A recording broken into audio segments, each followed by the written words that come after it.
Welcome to FHL Community episodes.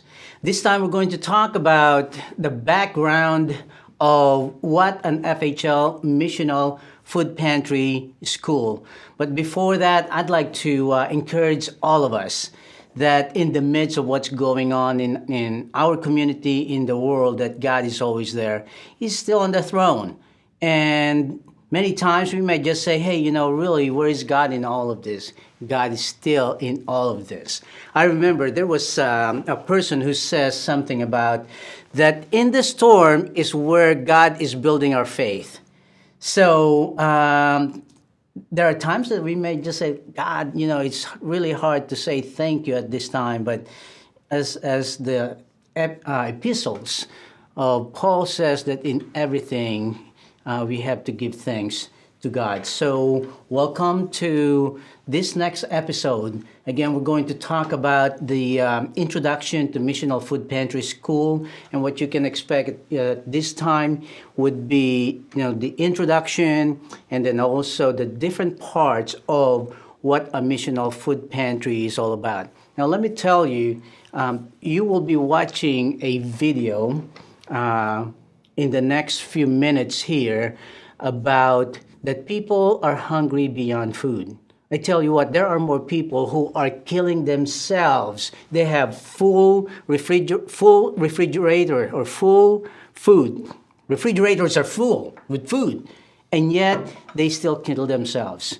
In this country, there are more people who die of hunger of relationship, not hunger of food. Imagine that.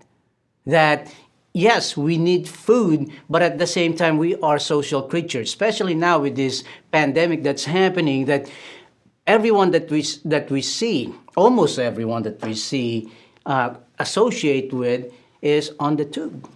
And we don't have that personal relationship, and many people are hungry for a relationship. And that's what Missional Food Pantry is all about. We have conceptualized this, and now we have seen it's proven working a decade ago. But now it's even more relevant for people who are really hungry beyond food. So that is what the Missional Food Pantry is all about. It's not so much about food, but it's about relationship. Later on, we're going to show you different things that the purpose of a food pantry, and this might be new to a lot of you. The purpose of a food pantry is not to give away food. That's part of it. But the purpose of food pantry is to reach out to people who are dying physically and spiritually. And we have to provide them the emergency, such as food and clothing and everything. But I tell you what, there is something greater truth than our physical being, and that is the eternal, because that's infinite, that we will be one day in front of our Creator for infinity, whether on the other side or on His side. And that's what Missional Food Pantry is all about. You know what? We are in a mission field. So let's talk about missional. Missional is just being a community together with one people. I tell you what, I just got back from a mission field. And a lot of people may say, hey, what country have you been for a mission field? And you know what? That's a really a big misnomer for many of us. And I was guilty, about that thought also, that I thought mission field is only when you go out of the country or go out of the city. But somebody says that mission field is the space between your feet. So that means that as you go out of your church, as you go out of your house, that's a mission field. So I just got back from a mission field, and that's in Castleton, right here in our own city. And in the mission, you will see many different kinds of creatures or people. In a mission field, there are many people who are hungry not just for food, but actually for relationship. And that's what we will be focusing, is that building a missional community. So what is a missional community? A missional community, in my perspective, are people who are in one accord, people who are thinking of helping one another. And that's why for our actual training, missional food pantry training, we say that your food pantry is a mission hub. Don't think of it as just like a food distribution place. I tell you what, let me ask you this. What is the most important thing in a food pantry? Let me give you a clue. It's not food. It's people. That's why when I train the pastors or leaders, I tell them that the most important ingredient of a missional food pantry or thing in a missional food pantry are not food, it's people. That's because without people, then there's no food, there's no place, there's no services. So that's why our number one customers in a missional food pantry are not the people out there. Now you'll be wondering, okay, Merlin, you're going out of this now. No, your number one customers are the people in here or people in your congregation or people in your food pantry, unless you just want to do it yourself. Because people are your greatest assets. Volunteers are the lifeblood of churches and other nonprofit organizations. So what we do, as they are being the first and number one customers, is to what? Serve them first. But many times, we ask those people to serve others first. So we need to serve them first, just like what Jesus did. He served his disciples first, and then the disciples understand the why they are serving, not just the how. Many times when we go to train or maybe just do give an opportunity to find out more about what the missional food pantry is all about, they were asking, so what is really important here? How are we going to do this? And I tell them, I said, you know what, the how is easy. It's simple, but it's not easy. But the why is more important. Because once you answer the why we serve, once you answer why we give food, once you answer why we clean the streets and other outreaches, then the how is going to follow. Because that why is really what's more important in all of us. So let me tell you about the history of faith, hope, and love briefly, and we will go with that later on. But Faith, Hope, and Love started in 2005. So now we are in 2021, so that's 16 years. I went on a mission field in Costa Rica.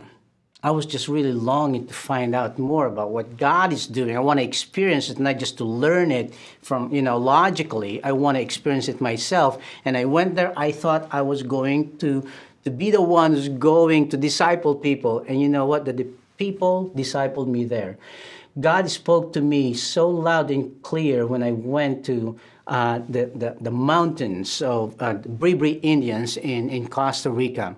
They didn't have running water, they didn't have toilets, and maybe even electricity. We slept in tent, but day after day, God spoke to me during those times. I've seen people do the same thing, plant potatoes, plant this, and take care of the family, and they were happy family. So when I came back to the United States, I was just like a changed person because my perspective had changed. I was working for a medium-sized company, and when I came back, I hear it differently, literally. It's the same words, but it's different in my perception. I see different. God gave me different sight, different vision, and then He gave me a different heart also. So eventually I lost interest and we parted, company. And meanwhile, my church offered me to become missions pastor for my church. So I thought, wow, this is great. And what happened next was that a company, a person, a friend called me and said, "Hey, Merlin, I got a contract here, consulting contract. It's enough. The pay is enough to split between the two of us." So I work part-time. I get full-time pay, and then at the same time, I was able to do ministry. But meanwhile, I was still thinking. I said, "Hey, I want to go back to the mission field. And for me, the mission field is like Costa Rica because that's what changed me. But really, what happened is that I did not have enough money or enough time. And after a year of trying, I was not able to go. And I thought, if this is true to me, I have big heart to help, but shallow pockets. It should be true for other people. What else can we do together?" And I thought, why not do a mission trip right here in our own backyard? And that's how the organization got started. So we gathered. Basically, I sent 30 letters to pastors in our neighborhood. 12 of them came together and they said, "Hey, I like what I hear." Then eventually, after all the meetings, 7 pastors came together, and we did the first mission trip in your own backyard in July, the last full week of July in 2005. We had 7 churches, 200 volunteers, and about 10 projects. And this is not just like 2 hours work for the entire week. It's actually every day, just like you're going outside the city, 7 days, and also 5 to 7 hours a day. And we did a lot of projects, and people pay also to do outreach as a volunteer. And you'll be wondering, what? Yeah, think about this. When your church go to Africa or Nicaragua, how much money do you raise? You raise thousands of dollars. Half of those go to airfare and then to food and lodging and maybe some sightseeing and everything, which is okay. But why can't we spend money right here in our own backyard? So I said, "Hey, we're going to do all these projects. It's going to be self-funded." So we had great experience with that. And what happens next was that in November, the pastors start calling me from the 7 churches, and they said, "Hey, what are we going to do next year?" And I said, "Well, I'm not going to do anything because I've seen the vision become a reality. You guys do it." And they said, "No, our congregation had great experience." And that's why I'm saying earlier that your number one customers are not the people out there, it's the people, the army of God who's going to do the work of God.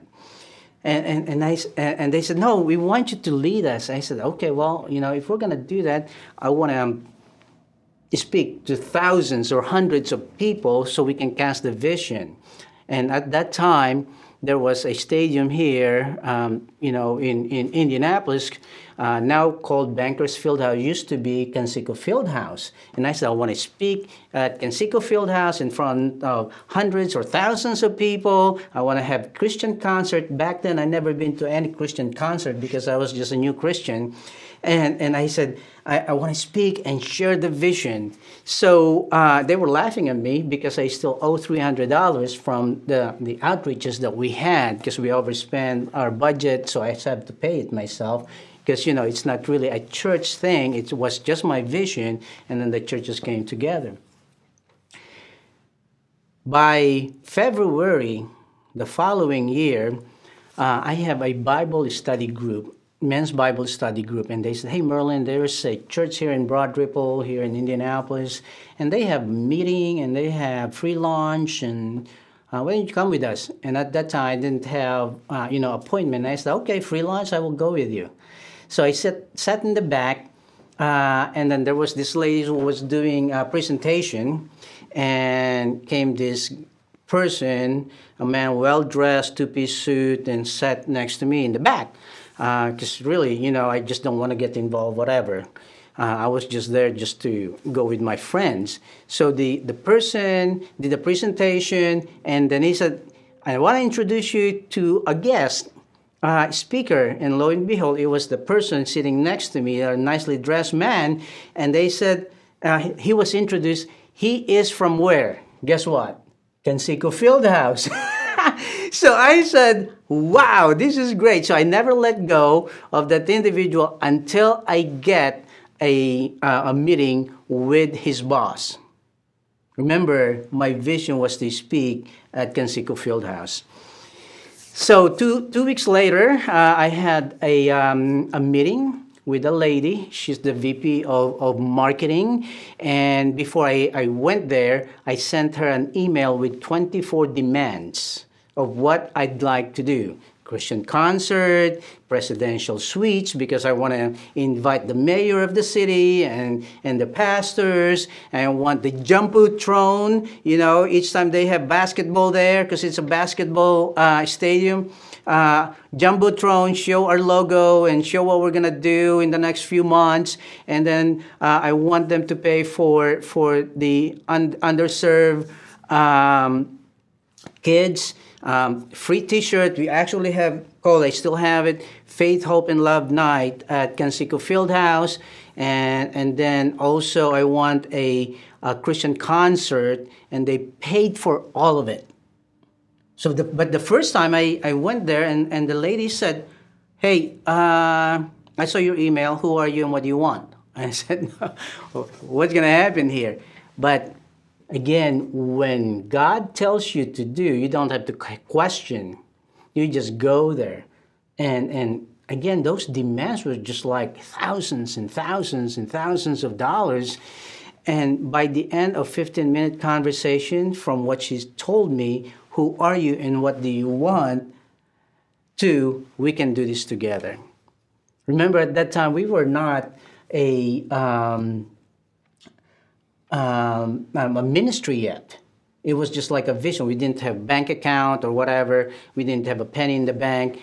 So they paid all of us. They paid for the band was Matthew West. You probably heard of him now. He's very popular, but at that time he was not as big yet. They paid for his band to come. They paid for his meals. They paid for the hotel. They paid for the transportation of the equipment.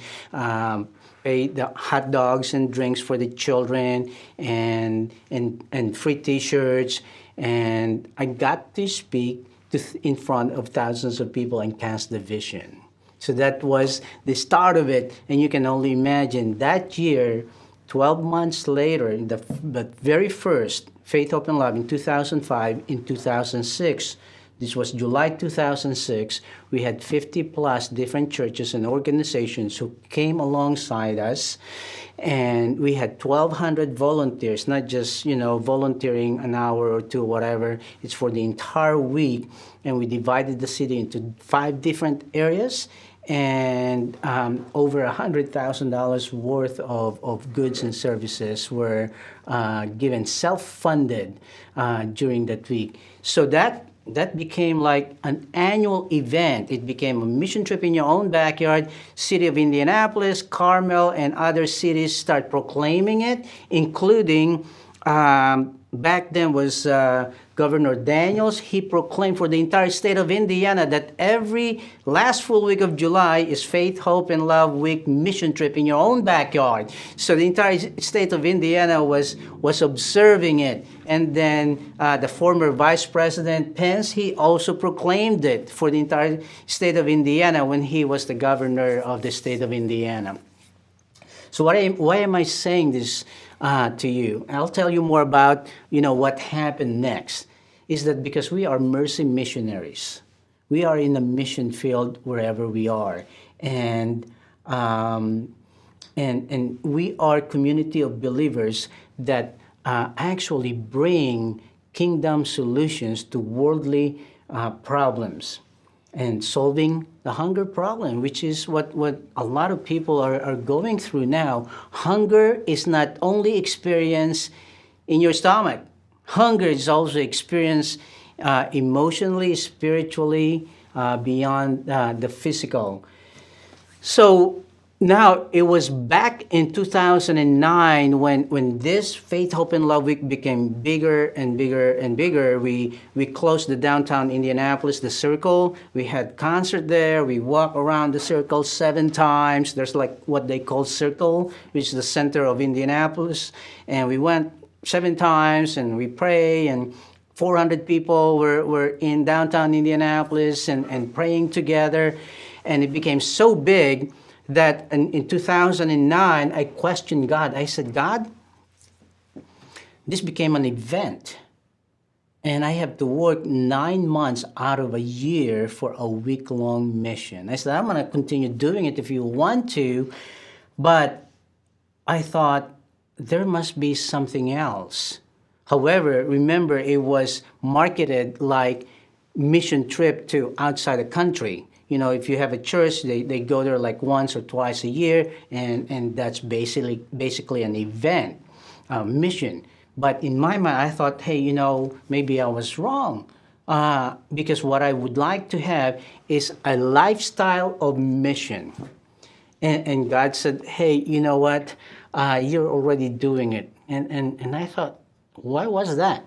He said, back in 2006, remember, when people cannot wait for the following year's Missional Food Pantry, the person, they start calling me, and they said, I cannot wait. So let me tell you, so here's what happened. Back in 2006, November, I remember it. I had an F-150, a full-size truck, and I gathered boxes of food. And I told them, hey, you know, I have boxes of food here. I have 2 folding chairs and 2 folding tables. If you want to come with me, we'll go to East Washington and West Washington Street. Those are like, you know, in the inner city.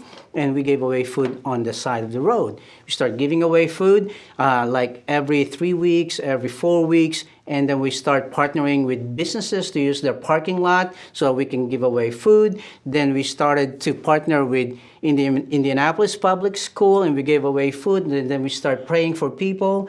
Then we start partnering with churches. And then in 2009, right when I was asking God that I want this to be a lifestyle of mission, we trained a church in Fountain Square. We started there, you know, with like 100 families. We gave away a lot of food. We pray for people. At that time, people start getting healed physically and spiritually in prayer.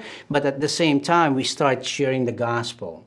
And the pastor was just like, can you teach us how to do this after a week? And that's when I start gathering materials, emails, and notes, and come up with a manual. And that was the start of training food pantries, church-based food pantries. At that time, we haven't coined missional food pantry, but later on, the evolution became missional food pantry.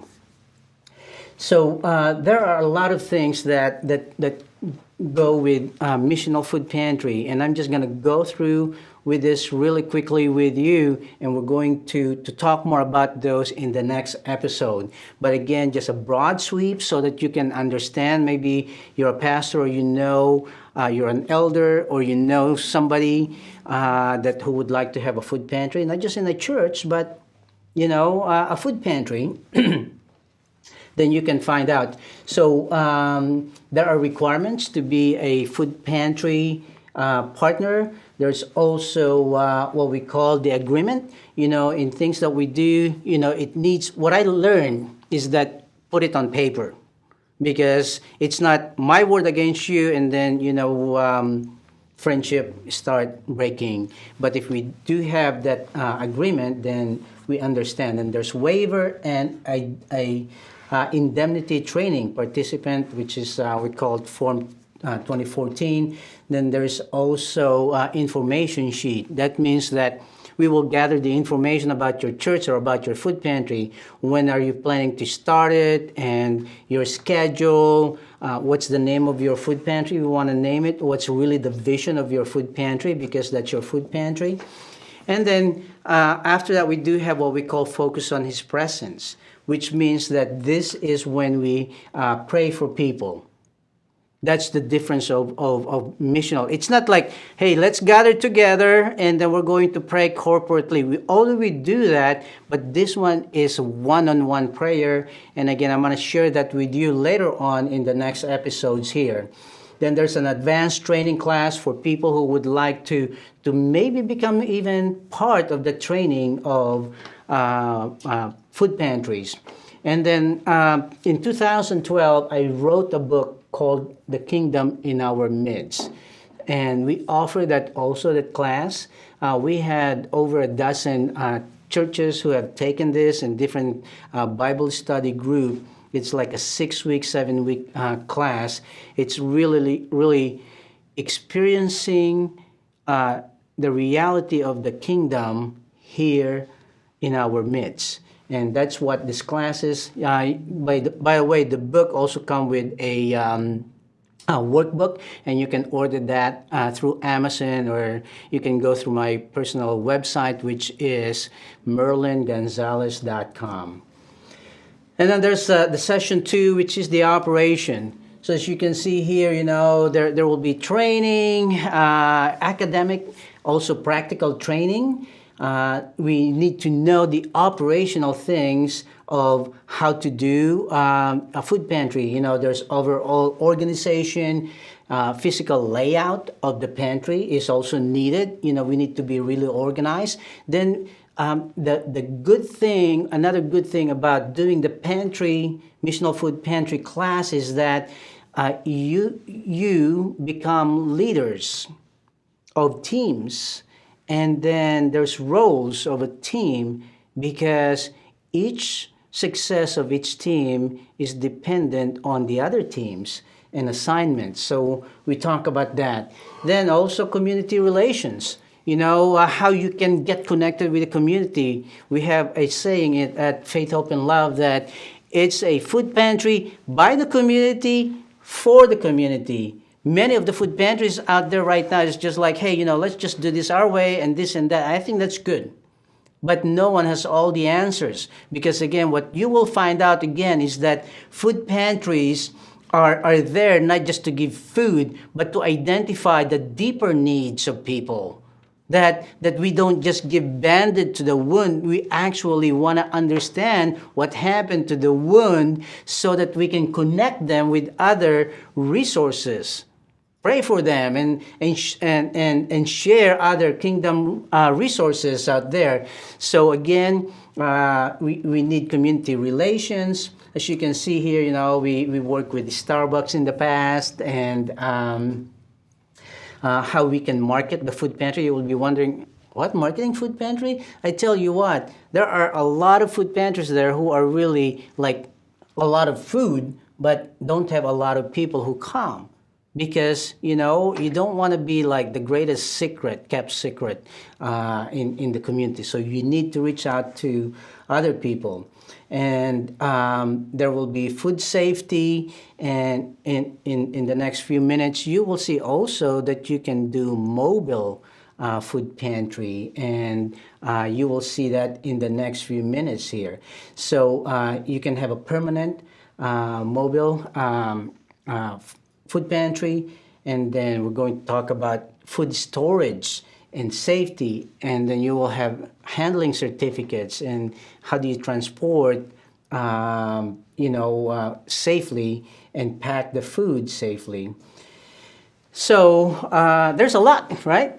And we're not finished yet, but we're almost there. But I just want you to see the importance because of the training.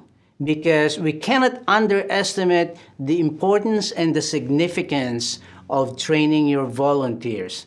We train soldiers to go out there and fight for our country. And they know how to use the tools and the weapons and the armors and goggles and all the equipment. That's physical battle. But you know what? There's also spiritual battle. When you do something in the name of Jesus Christ, in the name of God, then you are going into spiritual battle. And there are a lot of spiritual casualties in the spiritual realm because their leaders did not equip them, did not empower them, did not train them, did not disciple them, that, hey, even though you're just going to give away food, that's still a spiritual battle. And some strange things may happen, and you'll be wondering, what happened to this? That's because, again, we are going in a spiritual battle in the dark world. There is greater reality than what meets our eyes. And that's why we need to be aware of that, and we need to train our people. If you love your volunteers, you have to train them. You owe it to them. Because again, what they need to understand is the why you serve, not just the how you serve. So there's monthly schedule that your food pantry is going to be doing. There will be food pantry calendar. There are forms to fill out by the community, by the volunteers. There are reports. This is what we call accountability. There will be reports of, you can actually pinpoint how many people, how many you serve, how much food you have given away, how many people got saved, how many volunteers you have, and you can actually feel the spiritual atmosphere of your neighborhood once you finish all these reports. Again, these are all practical things that has spiritual importance and implications once you put it together. And again, accountability. As you can see on the picture here, people helping people. This is a trucking company that we partner. We were giving away 1,000 boxes of food, and we partner with a local church, and these are volunteers, both young and old, that are helping out in here.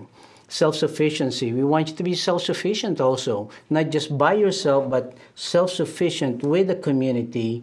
Again, this will be a food pantry by the community, for the community. You'll be giving back to the community, not just the food, but at the same time, you'll be part also of somehow encouraging and training, maybe give your testimonials with the new food pantry partners that we will be training in the future, because we do have what we call FHL Missional Food Pantry Network, and that's a network of Christ-based food pantries who are focused on not just giving away food, but focus on the people and God. Then, at the end of the training, of course, there's always review, and then also there's exam. The examination, if you're really listening, you will pass it. And that's it for now. We talk a lot about the introduction of what a missional food pantry training is about. Next time, we're going to talk more about the online training, the opportunity not only to touch and to plant food pantries in Indiana, but for the entire nation. So if you know of anyone, a company, a technology company maybe, who are specializing in augmented reality, in online platform, visual reality or virtual reality, or animation, 3D animation, because what we're looking here is not just like the regular online training. Nothing wrong with that. But our focus now is like, what would the online training look like a year from now, 2 years from now? And we want to be ahead of the band, because we don't want to redo the things. We want to find innovative things. So if you're about innovation and helping other people, please contact us at FHL Community. .org, and we will give you more information regarding that. But here's what I'm more excited about. Yes, I'm excited to create. We are excited to create this online innovative training program. But what's more important? Imagine if one food pantry here in Castleton last year had 300 salvations. What if we multiply that number of missional food pantries all across the nation? Let's say 100. 100 times 300. And that's not for the entire year, that's only for 10 months. Let's just say 300 salvations times 100. That's a lot of people. And this is not just like one super evangelist evangelizing multitude of people. This is one-on-one presentation of the gospel, just like what Jesus did with the Samaritan woman. So, would like to connect with you. Remember, you have the power to bring kingdom solutions and resources to world problems and challenges. So until then, God bless you and see you at the next FHL Community episode.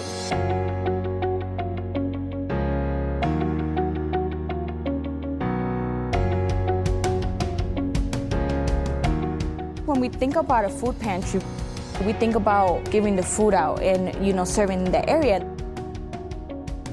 That's great. But when you think about the mission of food pantry and just that prayer that you give to someone, that salvation, that really has just really touched everyone. I feel drawn to this organization, the people that are all a part of it, just their heart. It's our responsibility to be the hands and feet of Jesus, and this is the way to do that. Just show people love, and you love on them well, and then eventually that will lead them to Christ. There was compassionate people there for me. It was personal. Sometimes you just don't know what one person might make your whole day, your whole month, your whole night. I wanted another way to help my community out, and I thought that this would be a great opportunity for me to serve. He calls us to evangelize, calls us to go out, and we just came and visited. We can actually work with that. They're solid, they're faithful, and people need that. They need a consistency.